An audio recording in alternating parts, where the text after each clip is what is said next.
Hello दोस्तों, स्वागत है आपका अपने YouTube चैनल मैथ्योरम पर।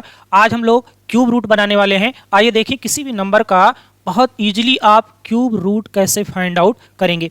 उसके लिए जो आपको थोड़ा सा कुछ कॉन्सेप्ट है कि 1 से लेकर 10 तक का क्यूब आपको पता होना चाहिए और क्या क्या होता है और उनका यूनिट प्लेस क्या होता है, ये थोड़ा सा आपको पता होना चाहिए। तो आप आसानी से किसी भी नंबर का क्यूब रूट फाइंड आउट कर पाएंगे। आइए देखें, यहाँ पे 1 का क्यूब बना रहे हैं, 1 आ रहा है, 2 का क्यूब 8, 3 का 27, 4 का 64, 5 का 125, 6 का 216, 7 का 343, 8 का 512, 9 का 729 और 10 का 1000। लेकिन ये तो कॉमन सी चीज़ है, ये तो हमें लग रहा है आपको पता है, लेकिन इनका यूनिट प्लेस ध्यान से देखो। 1 है, 8 है, 7 है, 4 है, 5 है, 6 है, 3 है, 2 है, 9 है, 0 है। इन सब में कॉमन सी चीज़ क्या है कि 1 का यूनिट प्लेस 1 आ रहा है। उसके बाद फिर देखो आप 4 का 4 आ रहा है, 5 का 5 आ रहा है, 6 का 6 आ रहा है, 9 का 9 आ रहा है और यहाँ पे 0 है तो 0 का 0 आ रहा है। तो किसका किसका अलग आ रहा है आप देखो। 2 का 8 आ रहा है, जिसका भी अलग अलग आ रहा है, केवल उतना आपको ध्यान देना है, बाकी जिसका सेम आता है उनका आपको ध्यान नहीं देना है।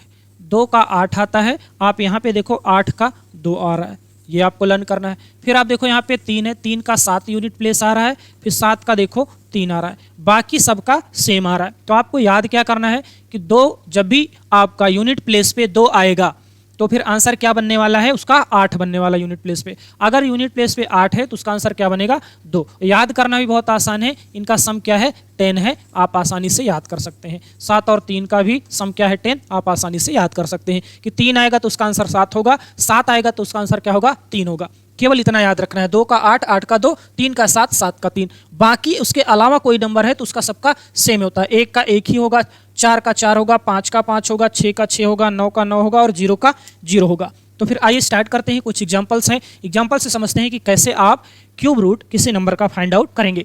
सबसे पहला काम करना क्या है आपको, राइट साइड से 3 डिजिट के पेयर बना लेने हैं। अब यहाँ पे देखो इकाई अंक देखो, फिर इकाई अंक 3 है तो 3 का क्या बनेगा, 7। आपने अभी कहा 3 का क्या बनेगा, 7 बनेगा।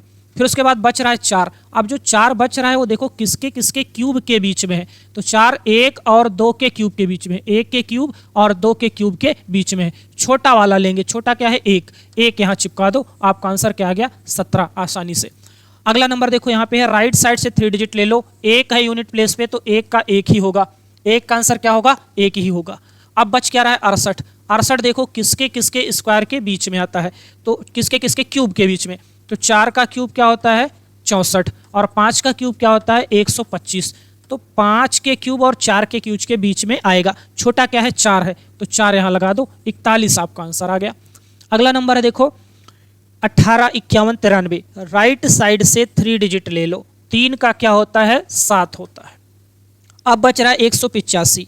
185 देखो किसके किसके बीच में आएगा, किसके किसके क्यूब के, तो 5 के क्यूब और 6 के क्यूब के बीच में आएगा। इसमें छोटा वाला क्या है, 5 है, तो यहाँ पे 5 लगा दो, आपका आंसर आ गया 57। तो दोस्तों किसी भी नंबर का अगर आपको क्यूब रूट फाइंड आउट करना है, नंबर चाहे कितनी भी बड़ी हो कितनी भी छोटी हो, आसानी से आप इन तरीकों से फाइंड आउट कर सकते हैं।